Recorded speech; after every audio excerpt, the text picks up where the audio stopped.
రైతు బంధు మీరు వానాకాలం బకాయి పెడితే మేము వచ్చినెంబడే ఆ బకాయి ఇచ్చినాం. ఇప్పుడు నేను మళ్ళీ రైతులకు మాట ఇస్తున్నా, సంక్రాంతి పండుగ తర్వాత రైతు భరోసా మీ ఖాతాలలో వేసేది సోనియమ్మ గ్యారంటీ, ఇందిరమ్మ ప్రభుత్వము. ఏ రైతులు ఎలాంటి మారీచులు సుబాహులు వచ్చి మీకు అబద్ధాలు చెప్పి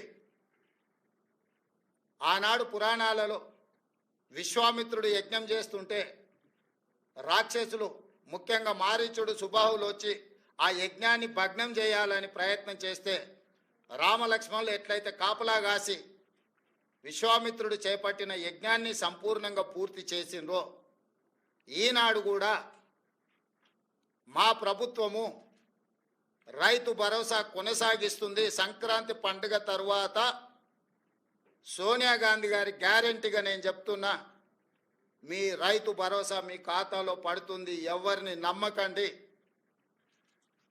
ఇట్లాంటి మారీచులు మీ దగ్గరికి మారు వేషంలో వస్తూనే ఉంటారు. ఆనాడు సీతమ్మను ఎమర్చడానికి బంగారు లేడీ రూపంలో వచ్చిన మారీచుడే ఈరోజు మారు వేషంలో మళ్ళీ బీఆర్ఎస్ బీజేపీల రూపంలో మీ దగ్గరకు వస్తారు. ఈ మారీచులను మీరు విశ్వసించకండి.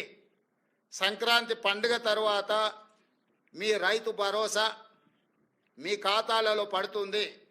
విధి విధానాలకు సంబంధించి మంత్రివర్గ ఉపసంఘం వేసిన బట్టి విక్రమార్క గారు, పొంగులేటి శ్రీనివాసరెడ్డి గారు, తుమ్మల నాగేశ్వరరావు గారు, ఇతర మంత్రుల చేత మంత్రివర్గ ఉపసంఘాన్ని విధి విధానాలను ఖరారు చేయడానికి వేసినాం. రాబోయే శాసనసభ సమావేశాలలో విధి విధానాల మీద చర్చ పెట్టి ఏ రకంగా కార్యాచరణను తీసుకొని ముందుకు వెళ్దామో నిర్ణయించుకొని డిసెంబర్ నెలలో జరిగే శాసనసభ సమావేశాలలో సభలో చర్చ చేసి విధి విధానాలను ఖరారు చేసి సంక్రాంతి పండుగ తర్వాత మీ రైతు భరోసా మీ ఖాతాలలో వేసే బాధ్యత మా ప్రభుత్వం తీసుకుంటుందని చెప్పి నేను రైతులకు గ్యారంటీ ఇస్తున్నా. రైతు రుణమాఫీ చేస్తామన్నాం, చేసి చూపించినాం.